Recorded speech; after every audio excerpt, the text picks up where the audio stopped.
I used to be so terrified. I would never raise my hand, even though I was a good student. I couldn't stand the thought of people looking at me. But anyway, being a dominatrix, it's really just a branch of psychology. Huh. Neat. It is neat. People tell us things they won't even tell their shrinks. Huh. So is this pretty much a career path you're on? Or? No, I have other plans. I'm not going to be like 60 with a whip in my hand, although there is a market for that. This play is called Trust. It was written by Paul Weitz. The show is about two rival gangs, the Sharks and the Jets.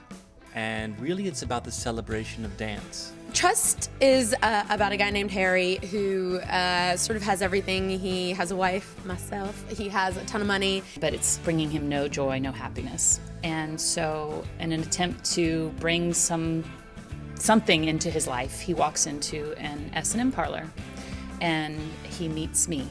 And I work there. I'm a dominatrix at the S&M parlor, typecasting. And it doesn't really take to S&M, but what happens there at this S&M parlor sets off this series of dominoes that affect the rest of his life. Well, I think thematically the play's about power and control and how much of that, when we get to a certain age, grown-ups, 35, 40 years old, who've been living their life a certain way and have been comfortable living their life a certain way, and they sort of know that they're living an unhappy life, but it's hard to change yourself when you get to be a certain age. I feel like for all four of us in the show, we are doing something totally new for ourselves. I think I think they're unexpected performances from everybody. Well, my character in the play is not into S&M, and I love it.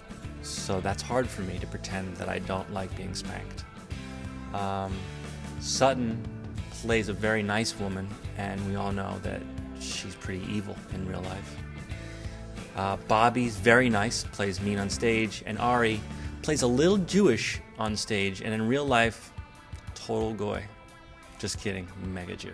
We're all delving into this world together, and it's a very intimate play. I mean, we're all doing things that are uncomfortable, and we're all, we've become really super close, and we're all kind of bonding together. So it's just been it's been cool for all of us, I think. It's interesting to hear the sort of titters at the beginning of the play when we open up and we're inside of an S&M dungeon. You can feel the nervousness in the audience. You can feel the laughter at first be a bit nervous, and then you feel people really go with it. I'm not in the first scene. I'll sit backstage in the dressing room and hear how the first scene goes, and it's like this uproarious laughter, which is amazing. What's even more fun than the big laughs is when you can hear the audible sighs and gasps and oh. I think it's just because we're making people feel uncomfortable and thinking about things that maybe they hadn't never thought of before. I think that it's a play that people can identify with. I'm somebody who came at this with very little in common with these characters, and have found many things that I can relate to, and I think that that's a testament to Paul and his writing. I hope the audience leave having had a good time, but also I hope that it makes them think about their own life and their own relationships. There's a lot to learn from the play and to think about in your own life, so I hope people leave with that. I think I really responded to the material in particular because I wasn't just going to the theater to see a story that I liked. I was seeing a story that I liked and I could also really relate to in my own life. So for people, I'm 35, so for people in that age range, I think it adds an extra bit of something, that it isn't just entertaining, it's something that'll really speak to you. I think that's true art, is whenever you go to see something and you leave and you're talking about it maybe for hours or days later, it definitely leaves an impression.